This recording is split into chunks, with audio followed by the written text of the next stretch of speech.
Contradicciones en el Ministerio de Energía. Inés Manzano anunció que habrá mantenimientos programados por 2 domingos, pero 3 horas después dijo que estos quedan prohibidos. Nadie sabe si seguirán los cortes de luz. El uso masivo de aparatos de aire acondicionado en la costa dispara el consumo eléctrico. Según el Ministerio de Energía, ese es el motivo principal de la saturación en la red eléctrica. El diésel que usa el sector pesquero también subió de precio. Dirigentes piden mecanismos de compensación para enfrentar la crisis. La Asamblea Nacional aprobó el acuerdo comercial con Corea del Sur. Así, el 98% de los productos ecuatorianos podrá entrar con 0 arancel a ese mercado.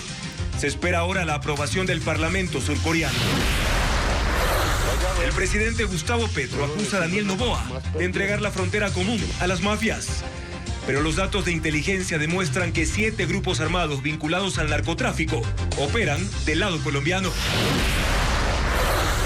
Mientras bomberos y rescatistas buscan al empresario y activista estadounidense Gregory Allen Krupa, su familia asume que él falleció en una cascada del Parque Metropolitano. Televistazo tendrá un informe en vivo de este suceso. El Ministerio de Trabajo levantó el impedimento que tenía Alexandra Villasís para ejercer un cargo público. Lo hizo después de que ella desistiera de su pelea por asumir la presidencia de la Judicatura. El Consejo de Educación Superior empieza el proceso para intervenir a la Universidad Nacional de Educación en Azogues. La UNAE fue creada en 2015 y cuenta con cerca de 5.000 estudiantes. Los hinchas del Barcelona y Liga de Quito siguen de cerca los partidos de estos equipos por la Copa Libertadores. El cuadro guayaquileño enfrenta a Boca Juniors en Buenos Aires y LDU se mide ante Mirasol. Martes 14 de abril, amigos, buenas noches, bienvenidos ya a Televistazo Estelar. El presidente de Colombia, Gustavo Petro, acusó a su homólogo ecuatoriano, Daniel Noboa, de entregar la frontera a las mafias por la imposición de aranceles a todas las importaciones. Sin embargo, según informes de inteligencia militar, son 7 grupos armados colombianos vinculados al narcotráfico los que controlan la frontera sur del país vecino. Paul Romero tiene más detalles. La escalada de acusaciones entre los gobiernos de Ecuador y Colombia por la inseguridad en la frontera común se agrava. Este lunes el presidente Gustavo Petro, durante la reunión del Consejo de Ministros en Ipiales, Nariño, contraatacó a su par ecuatoriano Daniel Noboa por el incremento de aranceles al 100% a las importaciones de su país. Pues está entregándole el comercio al contrabando, y el contrabando es la cara del lavado de dólares de los narcotraficantes. Le entrega a su pueblo y el nuestro a la mafia y el territorio. El expresidente Álvaro Uribe entró en la polémica y calificó a Petro de mentiroso. La frontera con Ecuador del lado colombiano está dominada por el grupo narcoterrorista FARC, que impone votar por Cepeda. Aquí el hecho que desencadena este problema es que el gobierno Petro es un gobierno permisivo de los delincuentes. Según informes de inteligencia militar, 7 grupos armados colombianos controlan el sur del país vecino. En el departamento de Nariño, frente a Esmeraldas, operan las disidencias de las FARC, Oliver Sinisterra y frente Iván Ríos. Se han identificado 2 cabecillas, alias Albeiro y Uriel. En el mismo departamento, en la frontera con Carchi, están 2 células del Ejército de Liberación Nacional, Comuneros del Sur y Autodefensas Unidas de Nariño. Entre los cabecillas identificados está alias Chucky. En el departamento amazónico de Putumayo, que limita con Sucumbíos, operan 3 disidencias de las FARC. Comandos de la Frontera, Frente Carolina Ramírez, Frente Raúl Reyes. 3 cabecillas han sido identificados, alias Yuri, Kevin y Negro. Ayer Petro ofreció mejorar la presencia militar colombiana en la frontera. Se pone zona de ocupación de la frontera, incluida la selva. Informes oficiales señalan que por la ausencia del Estado colombiano en la frontera con Ecuador, se incrementó la producción de coca. El acuerdo comercial con Corea del Sur fue aprobado por la Asamblea Nacional y espera ahora la ratificación del Parlamento de ese país. Más del 98% de la oferta exportable de Ecuador podrá ingresar en Corea con arancel 0. En sesión de este martes, la mayoría legislativa votó a favor, mientras que la Revolución Ciudadana se opuso. Patricio Díaz, con más información.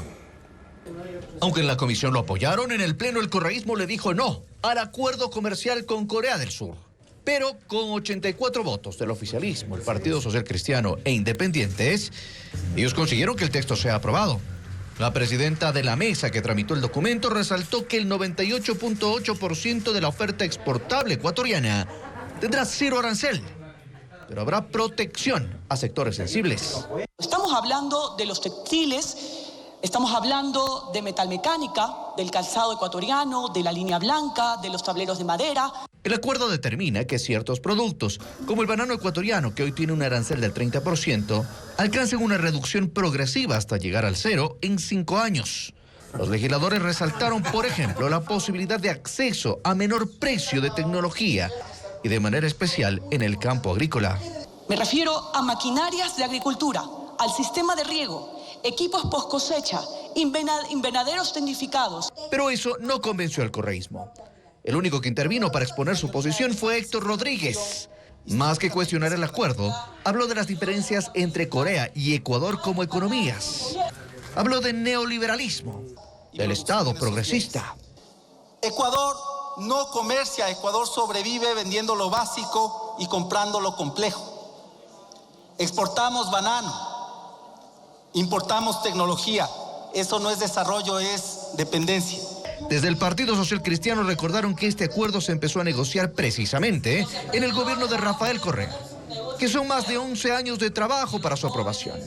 Por coherencia política, como es la nuestra, tenemos que respaldarlas, porque le hace bien al país, porque esto no le pertenece a un gobierno. Con esta aprobación, el documento pasa al presidente Daniel Noboa para la ratificación del Ejecutivo.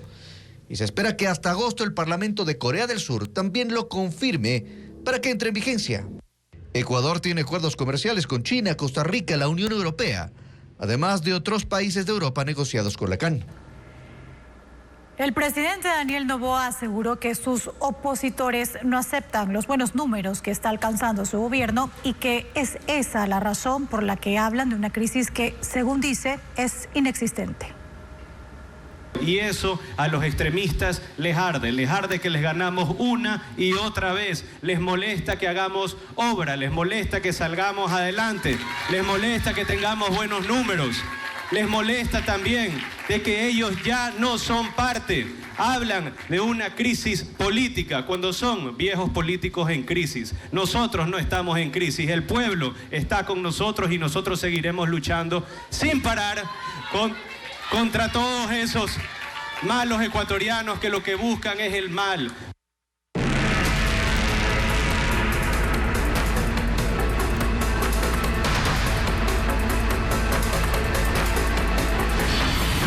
Apagones. El sistema al límite. En plena crisis eléctrica, el Ministerio de Energía genera contradicciones y los ciudadanos siguen sin tener información precisa sobre los problemas en el sistema eléctrico y soportan más de 4 horas sin luz en sus casas. La ministra Inés Manzano anunció que en Guayas durante 2 domingos habrá cortes de energía por mantenimientos, pero horas después los prohibieron. Diego Cuenca explica los problemas que arrastra esta crisis. La ministra de Energía Inés Manzano empezó el martes disculpándose porque la Corporación Nacional de Electricidad CNEL no está comunicando los apagones sorpresivos, que para ella son cortes programados, pero que no se avisan a los ciudadanos. Y en medio de esta crisis, ella terminó generando contradicciones. A las 7 de la mañana, en una entrevista con un medio digital, aseguró que el domingo en Guayas harán mantenimientos en la subestación eléctrica Dos Cerritos, que tiene elevada carga debido a la demanda de energía. Por eso, anunció los horarios en los que cortarán el servicio. Tiene que ser arreglado dos veces más, 2 domingos más, en horarios de 5 a 8 de la mañana, de lo que vi.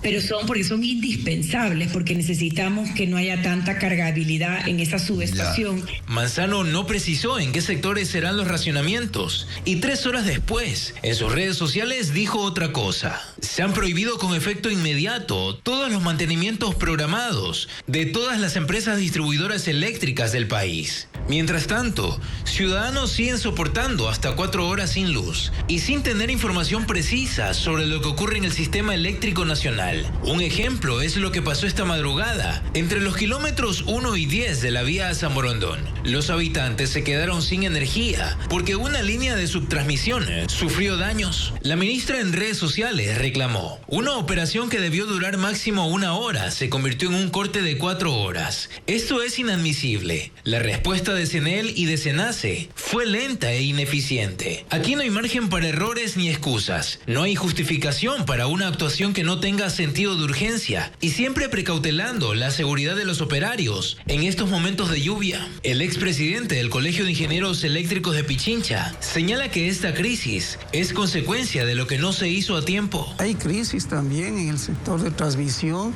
y en la parte de distribución. Y es poco lo que se ha hecho, y que a tal punto de que SENACE, que es el que maneja como Centro Nacional de Energía, tiene que estar caminando, como habíamos dicho desde hace mucho tiempo, caminando en la cuerda floja. El Ministerio de Energía aclara que esta crisis no responde a problemas de generación, solo a la infraestructura del sistema de distribución y transmisión de electricidad. Y esta tarde la ministra Inés Manzano escribió un nuevo mensaje en sus redes sociales señalando lo siguiente: habrá una nueva plana mayor de SENACE y CNEL. Actuar sin criterio frente a la ciudadanía no es opción, como lo sucedido hoy en la madrugada y el domingo al conectar las torres de 2 cerritos. Si bien es mejora de infraestructura, inversión, reducción de pérdidas técnicas, mejora de voltaje, no se puede tomar decisiones que afectan a los ciudadanos y que les quiten su paz y bienestar. Nuevamente reitero mis disculpas, dice Inés Manzano, porque esto no debió hacerse de manera desinformada y con retrasos. Mientras tanto, los niveles de agua en las principales hidroeléctricas del país permiten al Ministerio de Energía descartar racionamientos a corto plazo. Las lluvias registradas en la Sierra Centro mantienen en su máxima capacidad a Mazar y Cocacodo. Las principales fuentes de generación muestran recuperación y fluctuaciones diarias de caudales. Hernán Higuera explica la situación. Las lluvias de estas últimas horas permiten al país mantener cierta estabilidad en las cotas de las represas hidroeléctricas. Por tanto, la generación de energía tendría que ser suficiente. Los últimos datos de SELEC refieren que Mazar tiene su cota en los 2.138 metros sobre el nivel del mar, es decir, 16 metros por debajo del nivel máximo de 2.154, pero aún por encima de su mínimo de operación. Según el Ministerio de Energía, se está distribuyendo el agua al resto de centrales para evitar llegar a las cotas mínimas. Amalusa está en 1.979 metros sobre el nivel del mar, es decir, 12 metros debajo del nivel máximo de 1.991 metros. Las lluvias de Tungurahua mantienen en cotas máximas a la central hidroeléctrica San Francisco, que está a tan solo 4 metros del nivel máximo, tiene 788 metros. Al igual que Agoyán, cuya cota está sobre el límite máximo, 1.650. Mandurriacu también está con cota óptima en 492 metros sobre el nivel del mar.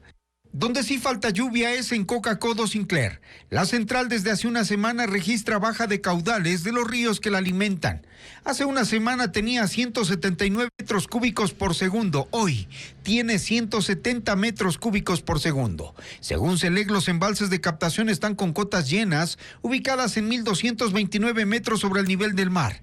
Ayer Cocacodo Sinclair generó 965 megavatios. Con estos niveles, Javier Medina, viceministro de Energía, pide a la ciudadanía confianza. Estamos haciendo todos los esfuerzos y los hacemos día a día para garantizar no solo este año, sino en el corto, mediano y largo plazo el suministro de electricidad para el país. La hidroeléctrica Daule Peripa es otra de las centrales que opera a su máxima capacidad, al igual que Toachi y Pilatón. En cuanto a energía termoeléctrica, según el gobierno, hay 350 nuevos megavatios que se incorporaron al sistema nacional.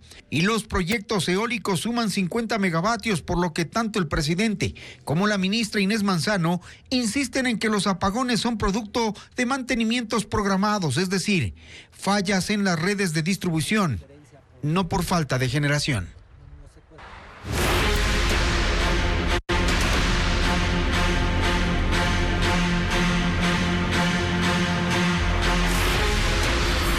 Clima. Otra semana caliente. Atención amigos, porque se mantiene la alerta del Instituto de Meteorología, el INAMI, por las altas temperaturas y radiación ultravioleta. El boletín actual va hasta este jueves 16 de abril, luego habrá otra actualización en ese sentido, señalando que provincias de la costa, como por ejemplo Esmeraldas, Manabí, también Santo Domingo de los Áchilas, Los Ríos, Guayas y también la provincia del Oro registraron temperaturas de nivel alto de entre 33 y 35 grados centígrados, bastante calor, mientras que en la sierra las provincias de Carchi, Imbabura, Pichincha, Cotopaxi, Bolívar, Chimborazo, Cañar, Azuay y también la provincia de Loja. Los termómetros oscilaron de entre los 24 y 26 grados. Ahora, respecto a la radiación ultravioleta, mucha atención, porque el país se enfrentó índices superiores a 7. Como vemos en pantalla, el nivel alto es el color naranja, el muy alto es el color rojo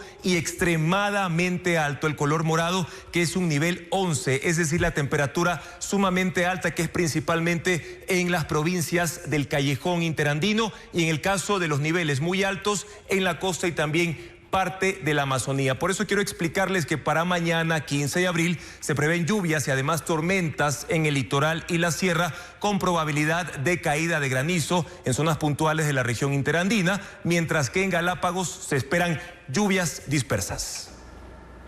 Y aun cuando decenas de personas buscan las playas para huir del calor de la ciudad, en Santa Elena sus habitantes y comerciantes soportan temperaturas de hasta 35 grados centígrados, mientras la falta de ventilación en 2 entidades públicas de Santo Domingo de los Áchilas genera quejas de los usuarios. Estefanía Arias con el caluroso panorama en estas provincias. Este sí es el verdadero sol de playa. No en vano el malecón de Salinas en Santa Elena está repleto, pese a que estas imágenes fueron grabadas un lunes. Son decenas de personas que acuden a este balneario para huir de las altas temperaturas de Guayaquil u otra ciudad del país. Aunque aquí el calor también es sofocante. Los termómetros marcan 33 grados centígrados con una sensación térmica de 35. Aquí el clima atrae a turistas. Los comerciantes se instalan con parasoles. Los cuidadores de carros pasan completamente cubiertos y sus habitantes salen a su jornada habitual con paraguas o sombreros. Para mí parece que este mes ha sido el peor de los soles y el calor. Buscando la sombra porque si no se quema uno. Sí, uso bloqueador en la cara más que todo, sí. Todo sirve con tal de no quemarse. Asimismo, la venta de granizados y refrescos se han incrementado. Pero lejos de los balnearios, el calor no es tan llevadero. En Santo Domingo, por ejemplo, los usuarios de algunas entidades públicas exigen ayuda. En el registro civil no hay ventilación y la gente debe hacer largas filas aguantando temperaturas inclementes. Los trámites pueden durar horas en un ambiente que supera los 30 grados centígrados. La verdad que es insoportable el calor, sus niños están en la vereda, mujeres embarazadas, insoportable, no hay cómo estar allí. Todos tenemos derecho a trabajar, pero no ahí donde la calor, la multitud, los niños en el piso, todo. O sea, mirar donde uno camina porque está todo ahí, demasiada aglomeración. El problema fue reportado meses atrás y desde la Coordinación Zonal 4, que abarca las provincias de Manabí y Santo Domingo de los Áchilas, se informó que se estaban realizando gestiones para mejorar el sistema de climatización en las agencias. Sin embargo, la situación no ha cambiado. Un escenario similar se vivió en las oficinas de atención al público de la Agencia Nacional de Tránsito. Desde la dirección de la ANT se explicó que los problemas iniciales fueron ocasionados por falta de personal y que el lunes el servicio fue restablecido en el transcurso del día. Asimismo, continúa el impacto de la radiación ultravioleta en Ecuador. Este martes, varias provincias de la costa y la sierra presentaron índices que oscilaron entre muy alto y extremadamente alto, incluyendo a Guayas, Manabí y también Pichincha. Ante esta situación, se ha reportado un incremento en los casos de personas con afectaciones en la piel. Paralelamente, la demanda de productos como bloqueador solar ha registrado un alza, como lo informa Luis Alfredo Zúñiga. Ellos, quienes trabajan en las calles, están recibiendo el impacto directo de las altas temperaturas y por supuesto tiene consecuencias. Este martes, según el INAMI, hay provincias con radiación que llega a niveles extremadamente altos. Esto incluye a casi la totalidad de las provincias de la sierra, pero también a Guayas y Santa Elena en la costa. Está que afecta y hace daño bastante la salud, está que quema. Quienes trabajan en construcción, en el comercio, servicios o más actividades en las calles se están exponiendo durante horas. Y en los consultorios, según doctores consultados por este noticiero, ya hay aumento del 25 al 30% en casos con afectaciones en la piel en los últimos 15 días. Los que han estado en más número son los pacientes diabéticos y pacientes adultos mayores. Por el sol baja lo que es la insulina y puede subir lo que es la glucosa. Eso los hace deshidratar más, tener una piel más seca y por lo tanto esta piel permite que desarrollen urticaria, ampollas, enfermedades de la piel. Incluso quienes no laboran en las calles sienten los efectos porque el calor es intenso, se transpira y los niños, por ejemplo, están mostrando las consecuencias. Se suda tanto que se tapan estos folículos y por lo tanto al taparse se inflama la piel y comienzan a aparecer estas erupciones como el salpullido, como los eczemas, como lo que son las ronchas que nosotros llamamos. La ciudadanía busca la manera de protegerse al salir a las calles y no basta con una gorra o una sombrilla. Los médicos hablan de la necesidad de usar protector solar, producto que presenta ventas al alza en las últimas 2 semanas. De un 20 a un 40% puede ser. La hidratación constante es otro de los consejos médicos para prevenir los efectos de esta ola de calor. Y cambiamos de tema para contarles que España aprobó este martes el reglamento para la regularización de 500.000 de migrantes. El presidente del gobierno, Pedro Sánchez, dijo que la medida es un acto de justicia y que será bueno para la economía española. Los beneficiarios podrán obtener permisos de residencia y trabajo por 1 año a partir del jueves 16 de abril. Un requisito es no poseer antecedentes penales. España se aleja de la política antiinmigrantes de Europa y Estados Unidos con la aprobación de un reglamento que permitirá la regularización de 500.000 de extranjeros. El Consejo de Ministros dio luz verde a la reforma de la Ley Orgánica de Derechos y Libertades de los Extranjeros, abriendo la puerta para que quienes estén indocumentados puedan obtener permisos de residencia y trabajo por 1 año.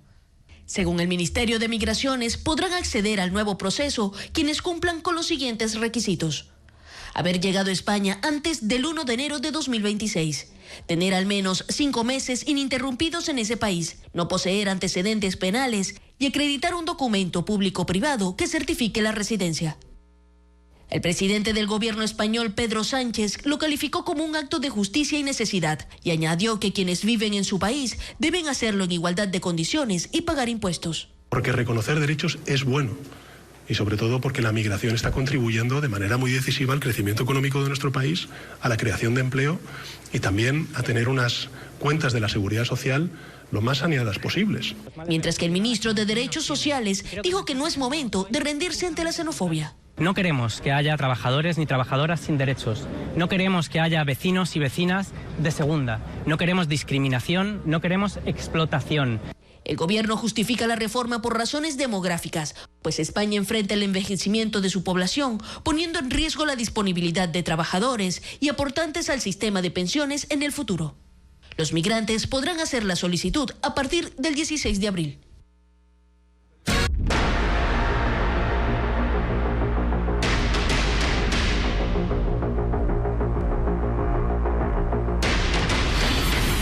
Combustibles. Se siente el descontento.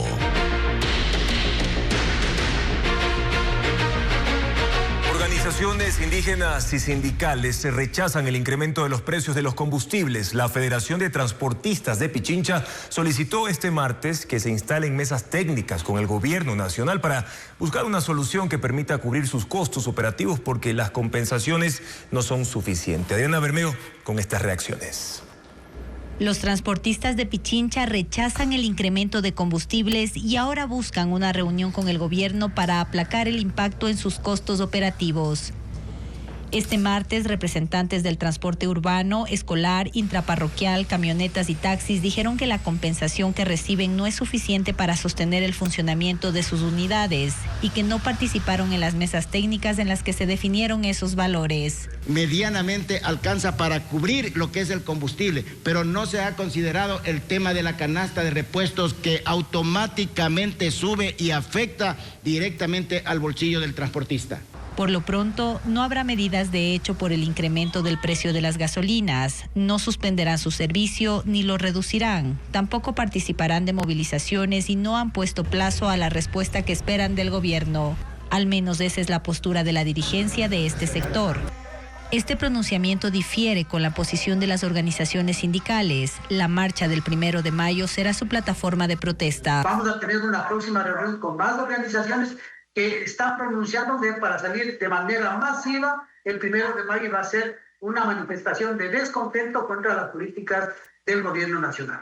La Confederación de Nacionalidades Indígenas también rechazó la medida. En un comunicado dijo que el incremento del precio de los combustibles eleva de manera inmediata los costos de movilización, producción, transporte de alimentos y en general el sostenimiento de la economía de las familias. Nuevamente atribuyó la decisión del gobierno a condicionamientos del Fondo Monetario Internacional. Y aunque no anunció movilizaciones, sí dijo que de no corregirse este rumbo, las consecuencias sociales serán cada vez más profundas. La guerra en el Medio Oriente llegó a los puertos ecuatorianos sin disparar un solo tiro. Lo hizo a través del precio del petróleo que escaló en los mercados internacionales y obligó al gobierno a ajustar el valor del diésel para el sector pesquero. A miles de kilómetros del conflicto, los armadores ecuatorianos empiezan a pagar la cuenta. La nueva lista de precios de los combustibles preocupa particularmente al sector pesquero. El diésel que utilizan para sus faenas saltó de $3,08 a $4,75 por galón, un encarecimiento del 54% que convierte el trabajo en el mar en una operación cada vez más difícil de costear.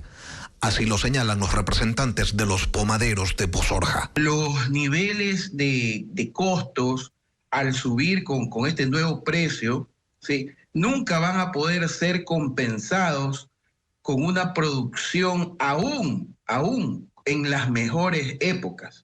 Y reclaman por ello. Dicen que hay una desproporción y comentan que apenas consumen el 4% del diésel nacional, mientras el sector del transporte, que absorbe el 65%, tiene un precio de 2,81.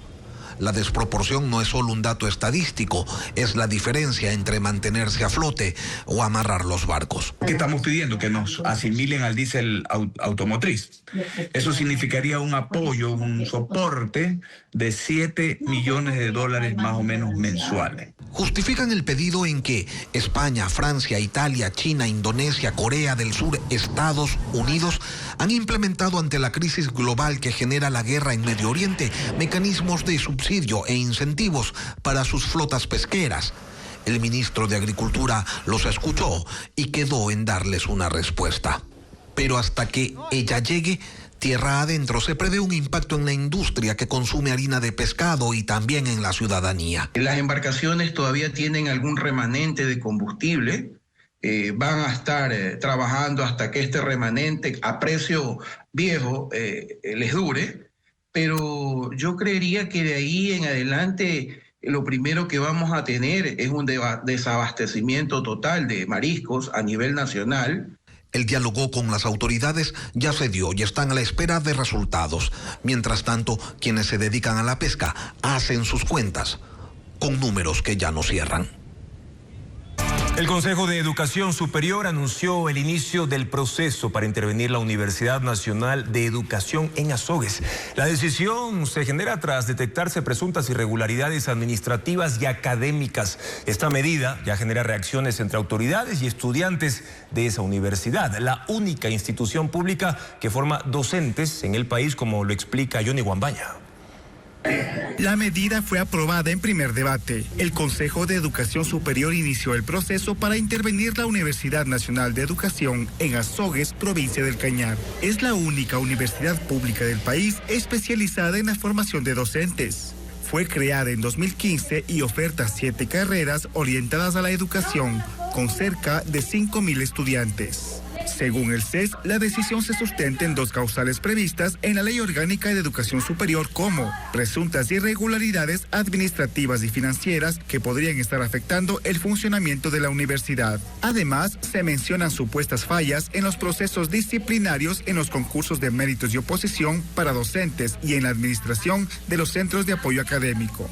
Como un antecedente, los vocales del CES analizaron un allanamiento realizado por la Fiscalía el 19 y 20 de febrero en las oficinas de la universidad, en donde se incautaron equipos informáticos como parte de una investigación. Por su parte, las autoridades de la universidad rechazan esta resolución y señalan que la intervención debe ser una medida de última instancia. Hemos presentado a la función judicial las debidas medidas cautelares. Que el CES se abstenga de emitir cualquier resolución o decisión orientada a disponer la intervención de la UNAE. La actual administración, que asumió las funciones en enero pasado, asegura que ha actuado con transparencia y responsabilidad y que las actividades académicas y administrativas se desarrollan con normalidad. Pese a la decisión del Consejo de Educación, la intervención todavía no tiene fecha, ya que el proceso deberá definirse en una próxima sesión del organismo. Si esta medida se concreta, las facultades de las máximas autoridades de la universidad podrían ser suspendidas temporalmente. En ese caso, el Estado asumiría el control total de la institución, mientras se investigan las presuntas irregularidades y se adoptan correctivos. Expresen qué es lo que está pasando y no se preocupen. Seguimos informando. Procesos disciplinarios en contra, causas penales archivadas y falta de documentación en los expedientes son algunos de los argumentos que exponen las 14 impugnaciones ciudadanas en contra de los miembros de la terna, de la que se elegirá presidente del Consejo de la Judicatura y suplente. Ahora, la Comisión Técnica debería enviar un informe hasta mañana recomendando su admisión o inadmisión.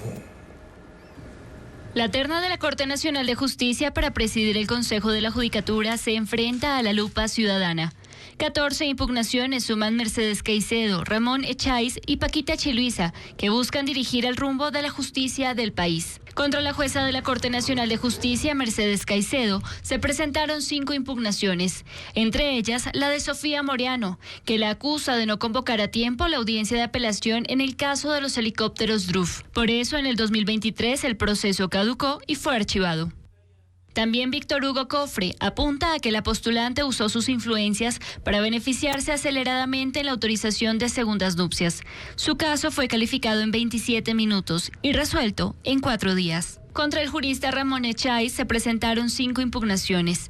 Coinciden en una supuesta falta de experiencia en el ámbito estatal, en administración o gestión de instituciones públicas. El abogado Christopher Vélez argumenta que en el caso Filan Banco, el postulante, cuando era procurador judicial del banco, no propició que se sancione a los responsables de peculado, ni se garantice una reparación al Estado. Finalmente, la jueza de la Corte Provincial de Pichincha, Paquita Chiluisa, tiene 4 impugnaciones en contra.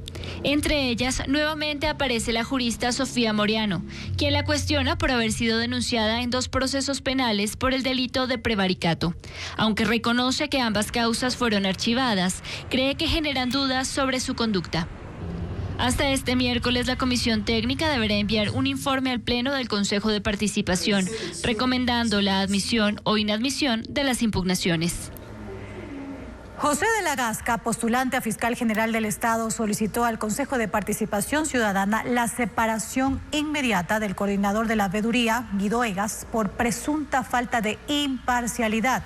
Según su denuncia, el veedor habría emitido declaraciones públicas sin sustento técnico ni jurídico en contra de su candidatura, afectando su reputación y la transparencia del proceso. De la Gasca sostiene que estas acciones violan el reglamento de veedurías, que prohíbe difundir información falsa o tomar posición frente a postulantes.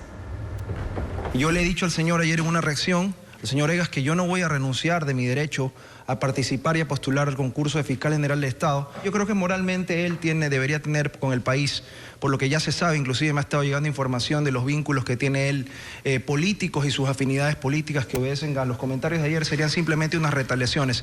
Y yo sabía que avanzar en este concurso iba a significar que algunos grupos que se ven amenazados por una figura imparcial, por una figura decidida y por alguien que tiene una voluntad de cambio en este país, sobre todo en la lucha contra el narcoterrorismo y las mafias políticas que están detrás de ellos, se vean pues amenazados y obviamente saquen cualquier alfil para poder atacarme en ese sentido. Entonces a mí lo que me preocupa es que esto empaña el proceso, empaña las funciones que tienen que hacer los veedores. Los veedores están ahí para ver, no para ser jueces y partes, y eso es lo que ha transgredido el señor Egas. ¿No es un apadrinado del gobierno? No, negativo. Yo tengo un compromiso con el país y con la ley, y a eso me debo.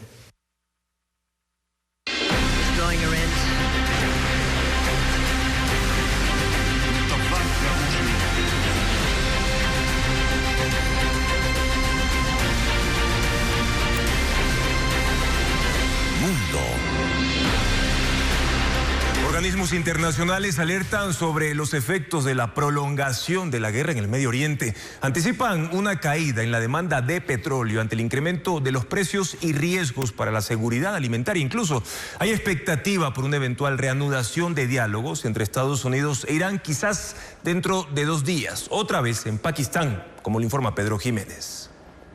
La Agencia Internacional de Energía, el Banco Mundial y el Fondo Monetario, en un comunicado conjunto, alertan que el impacto de la guerra es sustancial, global y altamente asimétrico, afectando de manera desproporcionada a los importadores de energía, en particular a los países de bajos ingresos. Señalan además que la crisis ha provocado un aumento en los precios del petróleo, el gas y los fertilizantes, generando preocupación por la seguridad alimentaria y la pérdida de empleos. Pronostican además la mayor caída trimestral en la demanda de petróleo desde la pandemia, 1,5 millones menos de barriles diarios entre abril y junio. En marzo, los 32 países miembros de la Agencia Internacional de Energía acordaron liberar 400 millones de barriles de petróleo de sus reservas y hacer frente a la escasez. Aún así, el precio por barril es ahora $30 más alto que al inicio del conflicto y bordea los $100. La situación se agrava por las restricciones en el estrecho de Hormuz. Irán está obstaculizando el paso de buques en la zona y ahora Estados Unidos también. El fracaso de las negociaciones del sábado ha hecho tambalear el alto al fuego de 2 semanas. Y ahora el presidente de Francia, Emmanuel Macron, indicó que ha hablado tanto con el presidente iraní Masoud Pezeshkian como con Donald Trump, exhortándolos a retomar el diálogo, en un proceso que tiene como demanda principal que Irán deje de lado el desarrollo de su programa nuclear. Y por primera vez en más de 40 años, Israel y Líbano tienen conversaciones directas sobre su futuro y una posible negociación de paz. Delegados diplomáticos de ambos países se reunieron este martes en Washington en un encuentro auspiciado por Estados Unidos. Han coincidido en que el enemigo común a vencer es la guerrilla pro-iraní Hezbollah, lograr su desarme y eliminar su influencia en la región de Medio Oriente.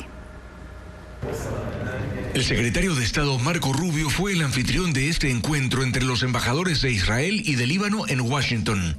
En más de 40 años no han tenido diálogos directos y el de hoy apunta a poner fin a un conflicto en el que en medio hay un tercer actor, Hezbollah, un partido político libanés que tiene un brazo militar, una guerrilla de extremismo islámico pro-iraní que busca la destrucción de Israel.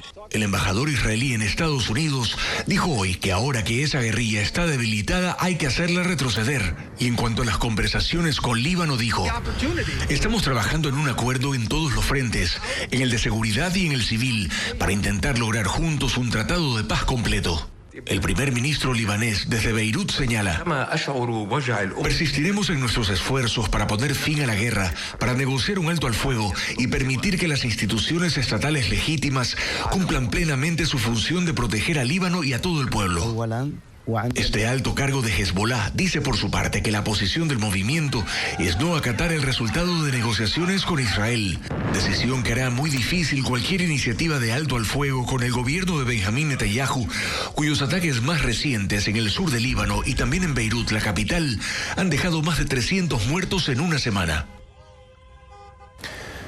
Y 2 días después de las elecciones en Perú, el conteo continúa y se reduce la diferencia entre el segundo y el tercer lugar. Por ahora, con el 80.2% de las actas contabilizadas, Keiko Fujimori, hija y heredera política del expresidente Alberto Fujimori, lidera el conteo con un 16.9% de los votos, seguida del exalcalde de Lima, Rafael López Aliaga, con un 12.5% de votos válidos, y un tercer candidato que está peleando el paso al balotaje a la segunda vuelta es Jorge Nieto Montesinos, con 11.6%. La votación se extendió hasta el lunes en Lima y otras ciudades por fallas fallas en la entrega del material electoral. Ahora les contamos que este martes comenzó en Buenos Aires el segundo juicio por la muerte del astro del fútbol Diego Armando Maradona, fallecido en noviembre del año 2020. El proceso busca determinar la responsabilidad de 7 profesionales de la salud quienes estuvieron a su cargo en su casa. Entre los acusados están el neurocirujano Leopoldo Luque y la psiquiatra Agustina Kosachov. La fiscalía sostiene que le dieron atención deficiente y temeraria y que Maradona pasó por una situación de desamparo en sus últimos días de vida. De ser hallados culpables, se enfrentarán penas de hasta 25 años de cárcel. El juicio ha tenido que comenzar nuevamente desde cero porque el anterior fue anulado cuando se descubrió que la jueza a cargo usaba el caso para filmar un documental sobre ella sin consentimiento de las partes. Que ni siquiera incluso las nuevas tecnologías. Volvemos a temas en el ámbito nacional. Un hombre con antecedentes penales por asesinato y tenencia ilegal de armas murió y 3 menores de edad quedaron heridos luego de una balacera entre policías y presuntos delincuentes, esto en el sur de Guayaquil. Las autoridades se pronunciaron este martes. Bessie Granja con el informe. Una intensa persecución policial dejó como resultado un fallecido y 3 heridos. Agentes abrieron fuego contra un taxi en el que se movilizaban 4 presuntos delincuentes. El hecho se registró pasadas las 20:45 de este lunes en la avenida José Vicente Trujillo en el sur de Guayaquil. La puerta está acá afuera. Este martes la policía presentó a los detenidos. Son 3 menores de edad que no registran antecedentes penales, pero que fueron reconocidos por sus víctimas tras cometer un delito. En las calles Quito y Gómez Rendón, en un local de comida, mientras las personas se encontraban al interior del lugar, habían sido objeto de asalto y robo a mano armada por parte de 3 personas. La policía asegura que tras ser alertados por los operadores de las cámaras de seguridad de Segura EP, siguieron a los sospechosos que iban en un taxi amarillo. Los gendarmes les pidieron que detuvieran la marcha. No lo hicieron y a su vez dispararon contra ellos, quienes también respondieron. Y en este cruce de balas existe una persona fallecida que es el conductor del vehículo donde se encontraban estas personas. Las autoridades descartan que los detenidos estén vinculados a las organizaciones criminales que operan en la ciudad. Continúa la búsqueda de Gregory Krupa, reportado como desaparecido tras ingresar al Parque Metropolitano, uno de los más grandes de Quito. Patricio Díaz se trasladó a ese punto en el norte de la ciudad porque han surgido nuevos indicios sobre lo ocurrido. Patricio, ¿cuál es la información que se maneja en estos momentos sobre este caso?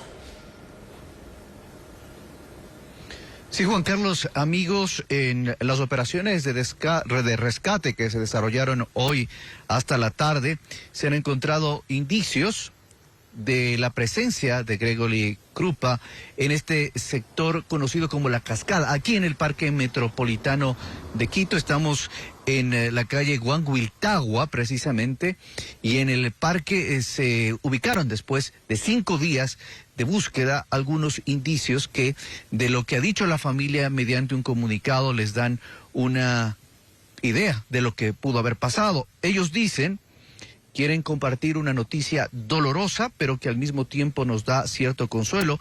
En el proceso de búsqueda de nuestro hijo, hermano y tío Gregory Allen Krupa, hemos encontrado evidencia de que él sufrió una caída en una cascada en el Parque Metropolitano. Aunque aún no hemos recuperado su cuerpo, creemos que Greg falleció producto de esa caída. Queremos agradecer a las fuerzas policiales, bomberos, agentes metropolitanos, autoridades, grupos caninos y también a los voluntarios, dice la familia, amigos de Greg y conocidos, incluso gente de buena fe que se prestó en estos días para estas labores de búsqueda. En los siguientes días anunciarán, dice la familia, una ceremonia para celebrar la vida de Greg, como lo conocen sus amigos. Gregory Allen Krupa fue un ciudadano estadounidense de 39 años que fue visto por última vez en el sector de Bellavista. Precisamente una cámara del Parque Metropolitano captó su ingreso y captó que estaba en el interior de este parque. Desde ese día, desde el 9 de abril, se iniciaron estas labores de rescate, de búsqueda, sin mayores rastros hasta el día de hoy. En esas labores participaron, como leíamos en el comunicado, bomberos, policía, también voluntarios, y eso es lo que da hoy un resultado, lastimosamente, de evidencias que identifican que este ciudadano habría sido identificado en este sector de La Cascada. Gregory Allen Krupa también debemos comentarles que fue fundador de una red de salud dental con carácter social, luego la vendió y ha participado en recaudación de fondos para organizaciones sociales. Insistimos, de acuerdo a la familia, se ha identificado indicios de que habría caído en un sector conocido como La Cascada, aquí en el Parque Metropolitano. Lamentable noticia. Regresamos con ustedes. Sí, Patricio, un hecho doloroso, por eso vamos a seguir muy pendientes de este caso. Gracias, Patricio, por tu informe desde el Parque Metropolitano, en el norte de Quito. Un joven de 21 años, identificado como Charles Gonzalo S., falleció en un hospital de Santa Elena. Él cumplía condena en la cárcel del Encuentro desde el pasado 12 de diciembre por su participación en el ataque al canal TC Televisión en enero de 2024, atribuido a la agrupación Los Tiguerones. Según información forense, la muerte se produjo por problemas derivados de la desnutrición crónica. El hecho habría ocurrido el pasado domingo.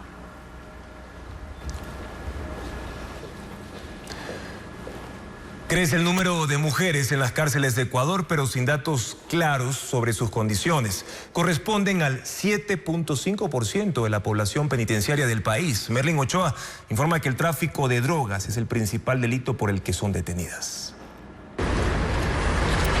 Las mujeres en las cárceles del Ecuador siguen siendo una realidad poco visible, pero en crecimiento. Hoy representan el 7.5% de la población penitenciaria, cuando en el 2022 eran el 6%. En total, 2.749 mujeres están privadas de la libertad en el país, según la página del SNAI, donde hay muy poca información. No hay datos claros sobre sus condiciones. Donde sí hay cifras es en el último censo del INEC del 2022. En ese año, el sistema reconoce un hacinamiento general del 35.5%, pero no establece cuántas de esas plazas faltantes corresponden a las mujeres. El censo también revela que la mayoría comparte celda. 70% vive con hasta 5 internas, 20% hasta 10, 4% hasta 15 y 6% más de 15 detenidas por celda. Además, el informe resalta que 7 de cada 10 mujeres está detenida por tráfico de drogas. El 75% tiene hijos menores de edad, pero 3 de cada 10 no recibe visitas. Son mujeres jóvenes, en su mayoría entre 30 y 44 años. Pero el perfil también está cambiando. El pasado 8 de abril, 61 internas de alta peligrosidad, según las autoridades, fueron trasladadas a La Roca, una cárcel que antes era solo para hombres y que hoy alberga mujeres procesadas por sicariato, extorsión y crimen organizado. El traslado incluyó mujeres de al menos 9 centros penitenciarios del país, como parte de una estrategia de reclasificación, pero mientras el Estado reorganiza el sistema, la realidad dentro de las celdas sigue siendo incierta, sin cifras actualizadas, sin respuestas oficiales. Un nuevo grupo de médicos, psicólogos, odontólogos, enfermeras y personal administrativo de direcciones provinciales del Ministerio de Salud fue despedido hace pocas horas, según el Ministerio de Salud. El objetivo es generar ahorro al finalizar nombramientos provisionales y contratos eventuales. Hernán Higuera informa que más de 100 profesionales en Quito fueron informados hoy que no pueden ingresar a los hospitales. El Ministerio de Salud Pública ejecutó el despido de unos 150 profesionales de la salud, entre médicos generales, familiares, enfermeros, odontólogos, psicólogos, laboratoristas clínicos, auxiliares y personal administrativo que tenían nombramientos provisionales y contratos ocasionales en todos los hospitales de Quito. Las desvinculaciones obedecen, según las autoridades del Ministerio de Salud, a un proceso técnico de gestión pública y abarcará al 1% de la nómina, es decir, unos 1.200 empleados entre profesionales de la salud y personal administrativo. La disposición dada por el ministerio a las direcciones provinciales es que emitan las nóminas de personal a despedirse, optimizando la eficiencia y el fortalecimiento de la atención a la ciudadanía, algo que para el Colegio Médico de Pichincha es un sinsentido. Creemos que esta es una medida antitécnica y antifuncional, porque nosotros estamos viendo que en áreas que deberían ser atendidas por el Ministerio de Salud no lo realiza. Y sostienen que dejar áreas sin profesionales médicos, asistentes y enfermeras agrava aún más la crítica situación del sistema de salud pública. En Imbabura se conoce que salieron 37 empleados, en Quito más de 100 y otros están por ser notificados. Ocurre mientras la vicepresidenta María José Pinto visita hospitales en España donde recibe información sobre modelos de gestión hospitalaria. Este noticiero consultó al Ministerio de Salud sobre el número de despidos, pero no precisan la cifra. En respuesta dirigida por correo se señaló que se ha identificado, por medio de las direcciones provinciales, casos de personal excedente, duplicidad de funciones, baja carga de atención o situaciones que no aportaban de manera directa al cumplimiento de los objetivos del ministerio. Sobre esto, los gremios tienen dudas porque se afecta a la atención directa. Todas las áreas de traumatología, de anestesia, de otorrino, de varias áreas. Pero el hospital no tiene personal y al no tener personal, ahora nos quitan más personal. En lugar de, mire, le decía hace un rato, ¿no? Hace un mes cerraron un quirófano. Está cerrado el quirófano, está sin funcionar porque no hay personal. Los despidos serán en todo el país porque, según el ministerio, con los sueldos que se dejarán de pagar, se asegura que los recursos públicos se destinen de manera eficiente y prioritaria a donde más se necesita, fortaleciendo la prestación de servicios de salud, ampliando la cobertura y calidad de atención en casas de salud donde aún no llegan los medicamentos ni el equipamiento.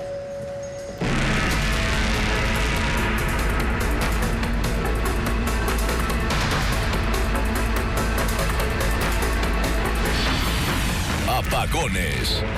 El sistema al límite. El uso masivo de aires acondicionados por la ola de calor consume el 11% de la producción nacional de energía. Y según el Ministerio de Energía, ese es el principal motivo que está afectando a la red eléctrica del país. Diego Cuenca explica cuántos megavatios por día se consumen por encender los sistemas de climatización en la costa. En la costa hay cerca de 3 millones de usuarios que consumen energía en el sector residencial, según CENEL. Aunque no hay una cifra oficial que determine cuántos de ellos tienen aire acondicionado en sus casas, el Ministerio de Energía determinó que entre octubre y abril el consumo de esos electrodomésticos es de 587 megavatios diarios, que representa el 11% de la demanda nacional de energía. Eso explica por qué en medio de esta ola de calor, el uso masivo de sistemas de climatización está saturando la red eléctrica del país. Y es el principal argumento que usa el Ministerio de Energía para justificar los apagones sorpresivos, porque en las líneas de transmisión, por falta de mantenimientos, no están soportando los 5.300 megavatios que en esta temporada consumen los ecuatorianos cada día. En medio de las altas temperaturas, comerciantes de electrodomésticos en Guayaquil aseguran que se incrementaron las ventas. Se ha incrementado en un 25%. Por ejemplo, diariamente nosotros vendemos entre 40 a 50 aires. La empresa eléctrica CENEL recomienda usar el aire a una temperatura entre 20 y 23 grados para ahorrar energía y evitar valores altos en la planilla de luz. Además, pide limpiar los filtros cada 15 días y en algunas ocasiones, cuando el clima lo permita, reemplazarlo por un ventilador.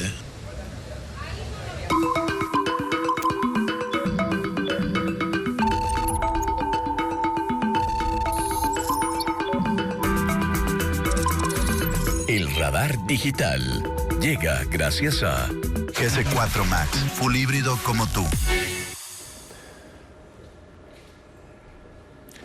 Los cortes de energía eléctrica en varias ciudades de Ecuador siguen siendo tendencia en las redes sociales y plataformas digitales. En Google hemos detectado que la búsqueda se centra en apagones Ecuador 2026, cronograma de apagones, también CENEL cortes de luz Guayaquil y cortes de luz de Machala. La gente se pregunta si habrá o no apagones. Hasta el momento las autoridades del gobierno han dicho que no. Sin embargo, hay incertidumbre en la ciudadanía por lo que ocurrió anteriormente con la comunicación oficial sobre estos problemas y que ha generado confusión. Recordemos lo que sucedió cuando el exsecretario de Comunicación, Roberto Izurieta, dijo en abril de 2024 que los primeros cortes que se registraron en ese entonces respondían al hecho de que se vació el embalse de Mazar, uno de los más grandes del país, que dejaron correr el agua porque se abrieron las compuertas. Expertos en este tema cuestionaron en su momento esas afirmaciones. Sin embargo, 22 funcionarios del sector eléctrico fueron denunciados por supuesto sabotaje, entre ellos la exministra de Energía, Andrea Arrobo, a quien el presidente de la República incluso le pidió la renuncia.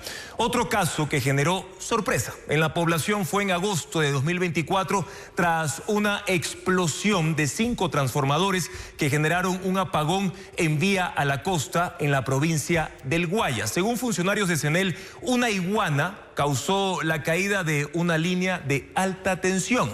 Y hablando de estos animales silvestres que aparentemente provocan cortes, lo que dijo el exministro de Energía, Antonio Goncalves, en septiembre del año 2024, en la segunda ola de apagones de ese año, también provocó comentarios negativos en la población, incluso burlas. Él afirmó: pasan cosas raras. Por ejemplo, que vino una zarigüeya y quemó la subestación, es lo que dijo en una entrevista televisiva el exfuncionario. Y es así como el gobierno, a través de varios funcionarios, ha manifestado distintos argumentos para justificar los cortes de energía eléctrica. Por ejemplo, sequía por falta de lluvias, también el colapso del sistema eléctrico nacional, y no solo eso, también otras razones que ha explicado el gobierno, como por ejemplo sabotaje, desconexiones puntuales, por ejemplo, mantenimiento. El hecho es que en 2024, más allá de estos argumentos, Ecuador enfrentó 2 periodos de apagones. Uno en abril, con suspensiones del servicio por hasta 8 horas diarias,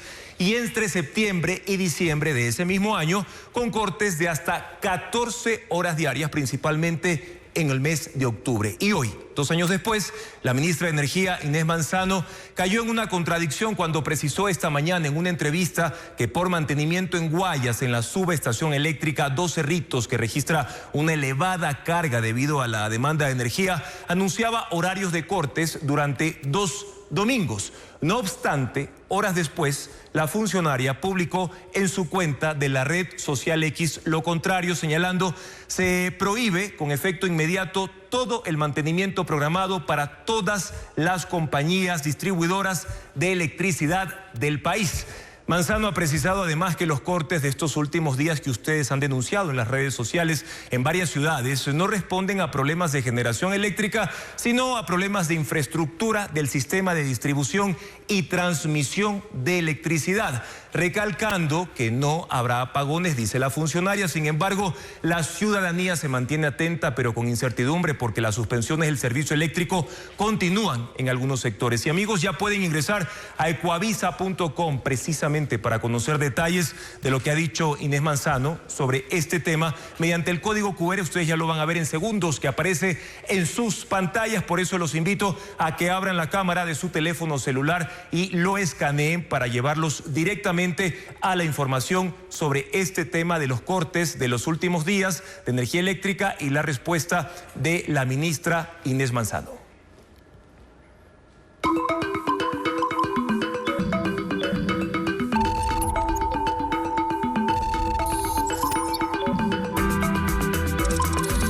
El radar digital llegó gracias a GS4 Max, full híbrido como tú.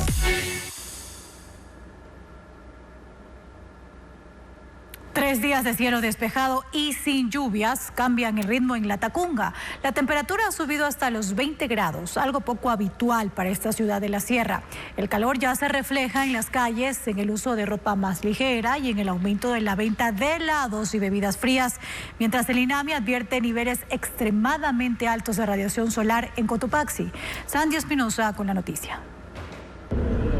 Este martes Latacunga amaneció con un intenso sol. En sus calles, donde el abrigo es parte del día a día, ahora ahora se ven camisetas, gorras y prendas más ligeras. Aunque la ola de calor afecta con mayor intensidad a la costa ecuatoriana, en la sierra sus efectos también comienzan a sentirse. En la capital de Cotopaxi, 3 días consecutivos de cielo despejado y ausencia de lluvias han elevado la temperatura a más de 20.5 grados, una condición poco común para una ciudad de clima frío, donde habitualmente la temperatura bordea los 10 grados. El cambio también se refleja en la dinámica comercial. En 3 de las principales zonas de la ciudad ha aumentado la venta de granizados, bebidas frías y helados. Solo en una plazoleta se concentran al menos 25 comerciantes. Toda esta semana ha estado fuerte solazo y no llueve, entonces ahí es más bueno que la venta. Sí, nos ha dado una rentabilidad que hemos vendido cualquier cosita porque ha sido mucho calor. Para quienes llegaron desde la costa, el clima también resultó inesperado. Muchos viajaron con abrigos y chompas que por ahora no han salido de la maleta. Nos fuimos a pasear, pero estaba el calor insoportable y tuvimos que comprar todo con hielo, granizados, helados. Según el diagnóstico del INAMI, en otras ciudades como Cuenca, Loja, Guaranda, Ambato y Riobamba, la temperatura máxima bordeó los 25 grados. A esto se suma que también se han registrado niveles elevados de radiación ultravioleta en la sierra ecuatoriana, especialmente en provincias como Pichincha, Carchi, Imbabura, Tungurahua, Chimborazo, Cañar y Cotopaxi, donde este martes se alcanzaron valores de entre 11 y 13 puntos, considerados extremadamente altos. Y según el ECU 911, esta tarde se registraron al menos 18 alertas de emergencia en Quito debido a las lluvias.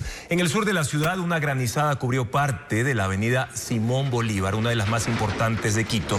En el sector de Santo Tomás, la lluvia hizo colapsar el muro de una cancha deportiva, mientras que en Chilibulo se registró la inundación de una vivienda. En otras zonas de la capital, como la parroquia de Cono Coto, también se reportaron casas inundadas. Todas estas emergencias fueron atendidas por el Cuerpo de Bomberos de Quito. Y tras la renuncia de Alexandra Villasís a su derecho de presidir el Consejo de la Judicatura y la negativa al recurso de aclaración a la sentencia, el Ministerio del Trabajo eliminó la prohibición inicial que la bloqueó para ejercer ese cargo. Fabiola Santana con las reacciones. El Ministerio del Trabajo eliminó la prohibición para ejercer un cargo público que había registrado en contra de Alexandra Villasís. Ocurrió este lunes, 6 días después de que la funcionaria renunciara a su cargo de vocal suplente del Consejo de la Judicatura y a 3 semanas de la sentencia que ordenaba levantar inmediatamente esa prohibición. El ex vocal del Consejo de Participación, Gonzalo Albán, opinó: Justicia que llega tarde no es justicia. Esto nos lleva a una pregunta muy importante. ¿Se estaba esperando que la doctora Villasís renuncie para poder levantar esta inhabilidad que presentaba en el Ministerio de Trabajo? Ayer la jueza Viviana Pila negó el recurso de aclaración del Ministerio del Trabajo con el que daba largas a la ejecución de la sentencia, y ese mismo día, pasado de las 10 de la noche, la Secretaría de Estado adjuntó el documento donde consta que había eliminado la prohibición a Villasís y un link del noticiero de TC Televisión donde un funcionario por 18 segundos pedía disculpas públicas a Villasís. Que es algo que no debe aplicar jamás para las instituciones. Y es eso de, es mejor pedir perdón a pedir permiso. El daño ya está hecho, definitivamente. Para el exfuncionario, el caso de Villasís dejó en evidencia a varias instituciones articuladas para impedir que la funcionaria asumiera la presidencia de la Judicatura y se le buscara un reemplazo. Estas son el Ministerio del Trabajo, el Consejo de la Judicatura,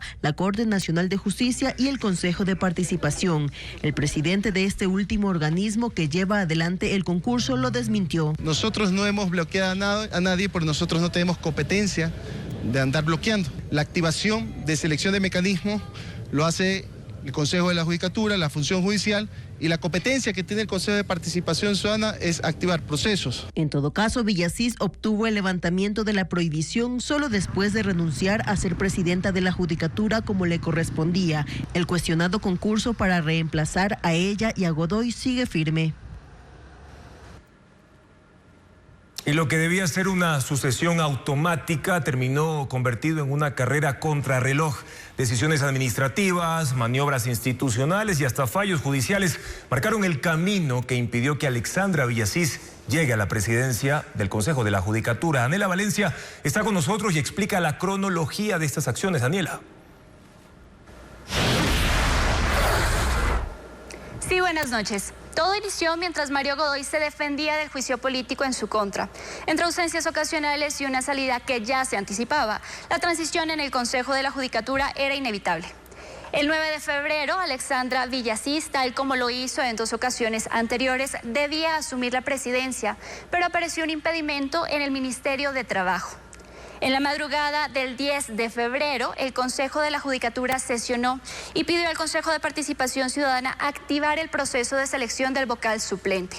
Con una celeridad poco común, el Consejo de Participación Ciudadana, presidido por Andrés Fantoni, sesionó ese mismo día. Secundó la decisión y pidió que el presidente de la Corte Nacional de Justicia, Marco Rodríguez, envíe una terna. Rodríguez se tomó 2 días para nominar a 3 personas. El 18 de febrero, el cargo del presidente quedó oficialmente vacante. Mario Godoy renunció y la Asamblea lo destituyó. Damián Larco fue ratificado como presidente temporal. El 6 de marzo, el Consejo de Participación decidió que la elección del presidente titular y de la Judicatura y su suplente se haría de la misma terna. Alexandra Villasís demostró, mostrando certificados del SRI, no deberle al Estado y, por tanto, que el impedimento puesto por el Ministerio de Trabajo carecía de sustento. Eso no fue suficiente. El impedimento se mantuvo 17 días. Mientras tanto, Larco continuaba presidiendo el Consejo. El 23 de marzo, en un trámite de recurso de habeas data, la jueza Viviana Pila le dio la razón a Villasís. Ordenó al Ministerio de Trabajo levantar el impedimento, algo que no se tradujo en acción. El ministro Harold Burbano ignoró la orden judicial. El 7 de abril, cansada de esperar, Villasís abandonó su lucha y decidió renunciar a su aspiración de presidir el Consejo de la Judicatura. Y este 13 de abril, el ministerio finalmente levantó el impedimento sobre ella. Así, en menos de 2 meses, el Consejo de la Judicatura, el de Participación, la Corte Nacional de Justicia y el Ministerio de Trabajo lograron desplazar a Villasís de su posibilidad de presidir la Judicatura. Bueno, y cambiamos de tema, mucha atención porque la vía Loac-Santo Domingo en el tramo Unión del Toachi se cerrará el paso vehicular mañana miércoles 15 de abril desde las 5 de la mañana hasta las 11 de la noche.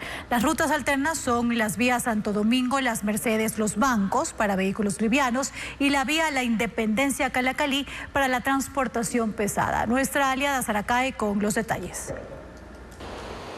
Desde las 5 de la mañana de este miércoles 15 de abril se cerrará la vía Aloac-Santo Domingo en el tramo Unión del Toachi KFC por los trabajos de ampliación a 4 carriles. La arteria vial, que es crucial para la circulación de automotores que buscan llegar a la Sierra Ecuatoriana desde la costa o viceversa, se habilitará a partir de las 23 horas, explicó el director del peaje, Néstor Loaiza. Vamos a cambiar 4 alcantarillas en un punto que está cercano al peaje.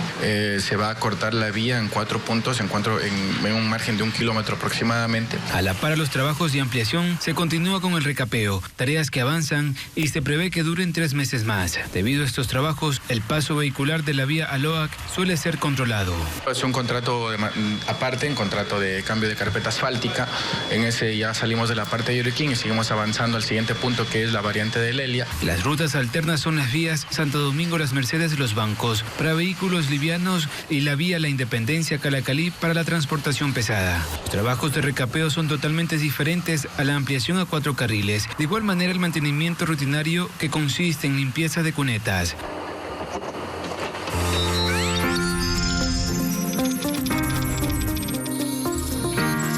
Tecnología.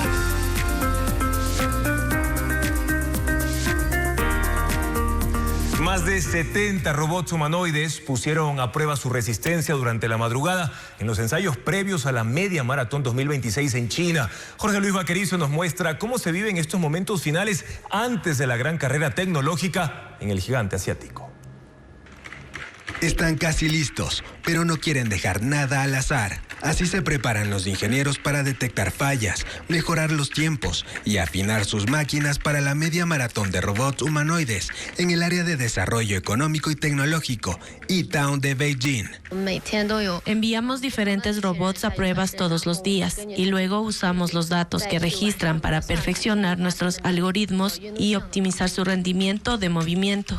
Tras un año de investigación, este modelo llega a la competencia con una mejor postura, mayor estabilidad en curvas, mejor tracción y movimientos más naturales de brazos y rodillas. El fin de semana, más de 70 de los 100 equipos inscritos participaron en pruebas técnicas que simularon escenarios claves para evaluar la navegación durante el recorrido, la programación del evento, la coordinación y respuesta en caso de emergencias. Todo con el fin de garantizar el espectáculo este 19 de abril. Durante la jornada que se extendió hasta la madrugada, los robots completaron más de 21 kilómetros, bajo un estricto cronograma y reglas para evitar incidentes antes de la maratón. Este año, los organizadores aseguran que hay una mayor diversidad de tecnologías y una participación récord. La Fiscalía recibió hoy una denuncia en contra de varios directivos de Diario Expreso por supuesta asociación ilícita. La denuncia fue presentada por Carlos Javier Cadena, quien es el liquidador de la empresa Veranera, con quien el medio de comunicación mantiene un litigio. Diario Expreso publicó hoy un editorial en el que se asegura que el liquidador de Veranera busca, a como dé lugar, reversar una legítima transferencia hecha hace más de 6 años del 40% de las acciones de Granaza, que es la casa editora del diario. Y agrega que Expreso y Extra son el objetivo visible, pero el propósito real es mayor: subordinar la libertad de expresión, de prensa y de empresa a la voluntad del poder. Granaza fue intervenida por la Superintendencia de Compañías. Pese a los señalamientos de sus directivos, el gobierno no se ha pronunciado sobre este tema. Agentes municipales de tránsito de Guayaquil podrían ser sancionados por llevarse cajas de camarones de un camión que se accidentó en la vía a la costa. Además, un delincuente fue abatido en Esmeraldas y la policía de El Oro está tras la pista de los criminales que asesinaron a un árbitro durante un partido de fútbol. Estefanía Arias con el resumen de estos casos.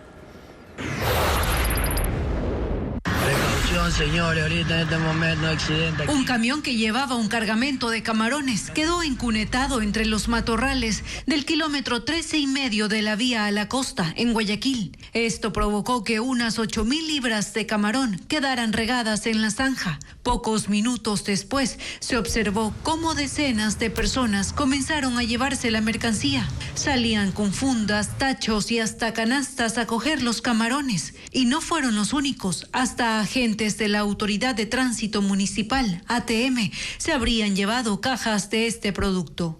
Así lo señaló la misma entidad en un comunicado, asegurando que todo quedó grabado en el sistema de videovigilancia del centro de monitoreo. Escribió que este suceso es de conocimiento del Departamento Legal, que llevará adelante la investigación y determinará las acciones que correspondan. El comunicado agrega que de confirmarse los hechos, se sancionará administrativamente a los uniformados. En La Tolita, Esmeraldas, la policía recibió la alerta de un hombre con heridas de bala, quien se movilizaba en una motocicleta. Al llegar al sitio, los agentes acordonaron el área y entre los curiosos identificaron al agresor, quien enseguida comenzó a disparar contra los uniformados. Esto desató un enfrentamiento. Finalmente, el delincuente fue abatido. También se reportó un policía herido. Las autoridades levantaron varios indicios balísticos, así como una pistola.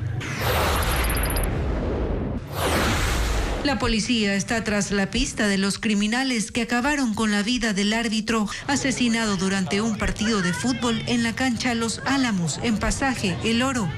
La víctima no dirigía el compromiso, sino que se encontraba en el sitio como un aficionado más. La policía confirmó que analizan las cámaras de seguridad como parte de las investigaciones. Tras la formulación de cargos por incumplir decisión de autoridad competente, el ex juez anticorrupción Cristian Quito está detenido en una cárcel de la frontera con Colombia. Su abogado ahora busca sacarlo ofreciendo una caución. Fabiola Santana con la situación del ex juez. Cristian Quito pasó de ser juez y vocero de la Asociación Ecuatoriana de Magistrados a preso de la cárcel de Carchi y en las próximas horas será trasladado a la de Cotopaxi. Este domingo el juez de turno de Tulcán, Luis Enríquez, le dictó prisión preventiva y dispuso el inicio de una instrucción fiscal de 30 días por intentar ingresar a Colombia cuando tenía prohibido salir del país por otro proceso por asociación ilícita. Su abogado intentó impedirlo alegando que el ex juez no pretendía salir del país, simplemente se acercó a migración a efecto de obtener documentación solicitada para poder realizar sus estudios y poder cambiar dichas medidas, poniéndose lamentablemente a órdenes de migración. Alegó también que su patrocinado tiene una enfermedad catastrófica por la que toma retrovirales y que al ser detenido se arriesga su seguridad, lo que el juez desestimó, al igual que los pedidos de ser ingresado a la cárcel 4 de Quito y que la audiencia sea reservada. Ahora su abogado busca sacarlo de la cárcel con una caución. Quito fue procesado junto a su pareja Clever Valareso el 8 de octubre del año pasado, luego de que en un allanamiento a su domicilio se encontrara un fajo de $10,000 en un mueble del baño. Allí se le impuso la medida cautelar que incumplió. Por 3 ocasiones se ha diferido la audiencia en la que se lo llamará a juicio. La última estaba convocada para el 1 de abril, un día antes de la formulación de cargos de su compañera de tribunal, Gabriela Lara, que terminó con una orden de prisión preventiva. Una semana después de saber que su compañera estaba prófuga, Quito intentó salir del país, pero terminó peor. Ambos ex jueces eran indagados por intentar favorecer a los hijos de alias Gerente, cabecilla de los comandos de la frontera. Fueron destituidos por el Consejo de la Judicatura y ahora procesados penalmente. La Policía Nacional abrió la convocatoria para 800 profesionales. Sin embargo, cientos de aspirantes ya acuden a esa cita. Una respuesta que refleja la necesidad urgente de trabajo formal en Ecuador. Merlin Ochoa, ya nos conectamos con ella y le preguntamos en qué punto exactamente de Guayaquil estás y cuéntanos más detalles de cómo se desarrolla este proceso, Merlin. Juan Carlos, amigos televidentes, muy buenas noches. Me encuentro en el cuartel modelo en el centro de Guayaquil y en efecto ayer arrancó oficialmente el proceso de reclutamiento de civiles profesionales que quieran ser parte de la Policía Nacional. Son 808 cupos y en tan solo 2 días 2.700 aspirantes ya han ingresado a la plataforma www.policia.gov.es reclutamiento. Pero este interés masivo se da en medio del deseo de cientos de personas por buscar empleo. ¿Cuál es la situación del desempleo en Ecuador? Les tenemos preparado un reportaje. Patricia convirtió la búsqueda de empleo en su rutina diaria. Durante 3 horas recorre portales, envía hojas de vida e insiste, pero no hay respuesta. Tengo ya 10 meses sin trabajo. Ha sido muy complicado porque, como ustedes saben, pues hay deudas, tengo mi casa hipotecada. Trabajó 18 años en el sector público. Hoy, a sus 42 años, las puertas se le cierran, incluso para ejercer su profesión. Hace 3 años intentó ingresar a la policía, pero no lo logró. Soy licenciada en Ciencias de la Educación, estoy haciendo una maestría en psicopedagogía. He tocado puertas, he ido a instituciones públicas educativas, he ingresado a la página del Ministerio de Educación, a la de la policía incluso porque salió de la escuela. Ahora, con la nueva convocatoria de la Policía Nacional para 808 profesionales, vuelve a encender una esperanza. Por eso, cuando se anuncian estas oportunidades, la respuesta es masiva. En casi 48 horas, 2.700 profesionales buscan una oportunidad en medio de la incertidumbre laboral. Merlin, de los 2.700 personas que mencionaban que ya han ingresado al sistema, ¿cuántas son mujeres y cuántos son hombres y cuál es el cronograma para este proceso? Juan Carlos, hasta ahora son 1.400 hombres y 1.300 las mujeres que ya han ingresado a la plataforma. Y este proceso que arrancó ayer con el último dígito de la cédula, es decir, lunes 1 y 2, hoy martes 3 y 4, miércoles 5 y 6. Y así sucesivamente. Pero es importante resaltar que el sábado y domingo podrán ingresar todos los dígitos, desde el 1 al 0. Pero más detalles nos dio el director nacional de Educación de la Policía, el general Renato Ceballos. Escuchemos.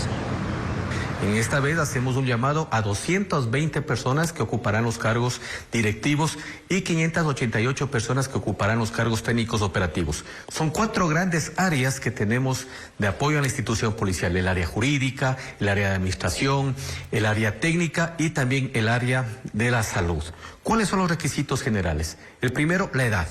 Para todo está considerado 34 años, 11 meses, 30 días como edad límite al momento del registro que se está realizando en esta semana precisamente, y excepcionalmente para el tema de la salud, donde nosotros necesitamos personal hasta 36 años, 11 meses, 30 días. Merlin, y adicional a lo que acabamos de escuchar, ¿cuáles son los otros requisitos que piden y las áreas donde pueden desarrollarse una vez que ya ingresan a la policía? Juan Carlos, empecemos por las áreas que requiere la policía en este momento, y es salud, jurídica, administrativa, financiera y económica, ingenierías técnicas, ciberseguridad, ingenierías técnicas civiles, mecánica, eléctrica, industrial, psicología, ciencias forenses y criminalística, ciencias químicas y farmacéuticas, ciencias sociales, educación y comunicación.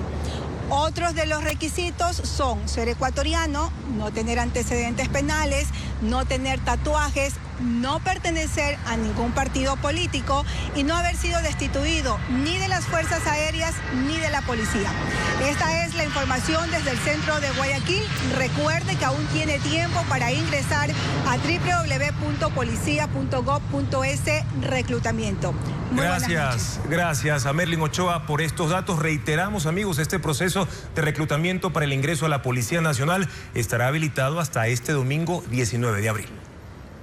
Y cambiamos de tema para contarles que todo el mes de abril Guayaquil disfrutará de presentaciones musicales para celebrar el Día Internacional del Jazz. La 7ª edición del festival, organizado por la Universidad Católica de Guayaquil, tendrá espectáculos semanales con agrupaciones que exaltan este género musical y sus fusiones. Diana León obtuvo los detalles de esta cita musical.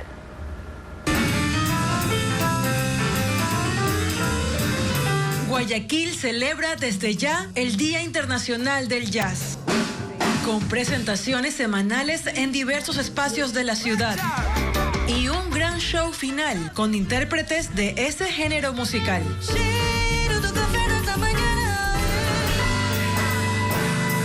El recital de la Faculty Band de la Universidad Católica de Santiago de Guayaquil dio inicio a la denominada Ruta del Jazz, que incluirá otros conciertos programados para los días 15, 22 y 29 de abril.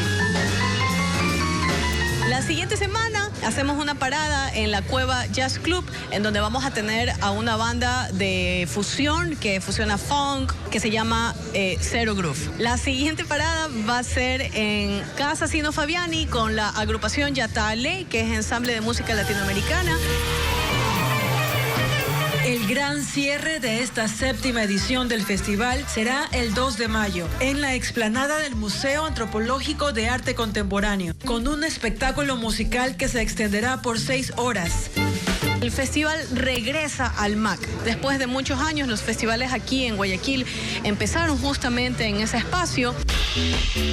Tocarán jazz de roots, el cantante Luis Alcíbar y otras 4 agrupaciones. Desde 2011, el Día Internacional del Jazz se conmemora en todo el mundo cada 30 de abril.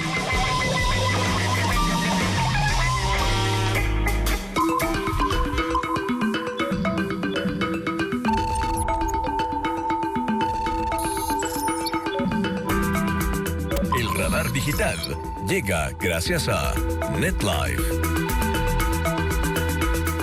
La expedición Artemis 2 nos sigue sorprendiendo. La NASA reveló el video del momento exacto en que la cápsula de la nave Orión que amerizó en las costas de San Diego, fue abierta para extraer a los 4 astronautas que orbitaron la Luna. Rápidamente, la publicación se viralizó en redes sociales, acumulando 44 millones de visualizaciones, 3 millones de likes y 100,000 reposteos. En la imagen se observa cómo se abre la escotilla y se escuchan gritos de alegría y un bienvenidos a casa. La publicación, que también fue compartida por Ray Wiseman, comandante de la tripulación Artemis II, está acompañada por un agradecimiento a la nación. Si tu celular reconoce tu huella o usas GPS para llegar a casa o simplemente enciendes la luz de la sala, ya estás usando física cuántica sin darte cuenta. Hoy es su Día Mundial y recordamos cómo todo empezó en 1900 con Max Planck y después genios como Albert Einstein. En redes sociales el tema es tendencia. La búsqueda se centra como Día Mundial de la Cuántica. Incluso páginas que publican chistes como ¿ya se unificó la cuántica con la relatividad? Aún no. Se han hecho populares en Internet. Todos afirman lo que inició como una idea extraña sobre el comportamiento de la energía a nivel microscópico que mueve al mundo moderno, aunque no siempre lo entendamos todo. La voz de toda una generación se vuelve tendencia, aunque por una triste noticia, tras la muerte de Felipe Staiti, miembro fundador y guitarrista de Los Enanitos Verdes. En plataformas digitales como Instagram y TikTok, los fanáticos del rock español publican videos y frases que recuerdan a la banda que logró mezclar este género con el pop. El fallecimiento del guitarrista ocurre tras un proceso de salud complejo en los últimos meses. En la cuenta oficial de Instagram de la agrupación argentina se publicó un comunicado en el que dan a conocer que la familia del músico tomó la decisión de que no habrá velatorio ni ceremonia pública. Esta publicación, que tiene más de 100,000 likes, ha sido comentada por más de 200,700 usuarios que lamentan la partida de Staiti.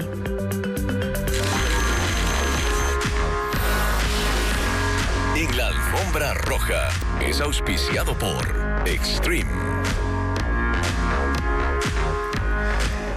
Se acerca el Mundial y la emoción ya se siente en cada rincón del país. Varios artistas nacionales expresan su pasión y apoyo a la selección ecuatoriana, a la Tri.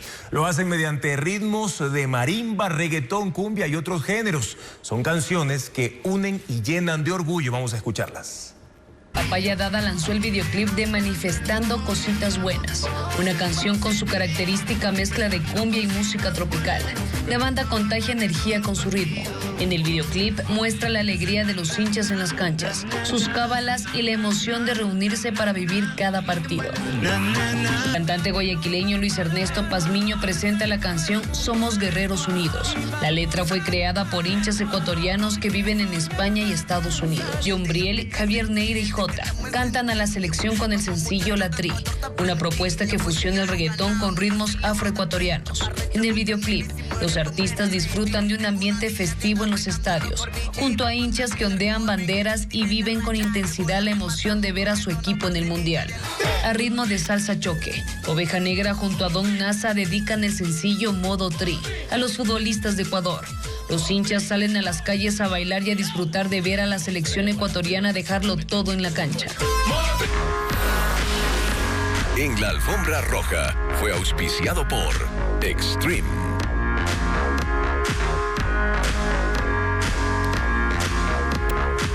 Y antes de despedir, amigos, les recordamos que mañana la vía Aloac Santo Domingo permanecerá cerrada. Quienes tengan previsto viajar entre la costa y la sierra deberán planificar otra ruta. Información importante porque de hecho la principal alternativa es usar la carretera que une Calacalí con los bancos y desde ahí hacia Santo Domingo. La carretera Aloac Santo Domingo, reiteramos, amigos, va a permanecer cerrada hasta la medianoche para que lo tengan en cuenta si es que en las próximas horas se van a dirigir principalmente a las provincias de la costa ecuatoriana.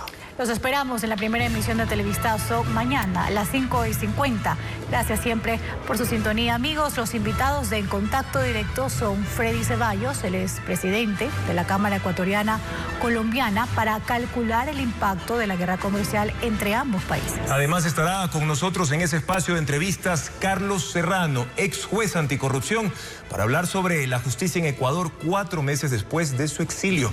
Esta emisión de Televistazo y todos nuestros espacios informativos los pueden ver también por ecuavisa.com y Ecuavisa Play. Siempre bienvenidos, amigos, en todas nuestras pantallas. Buenas noches.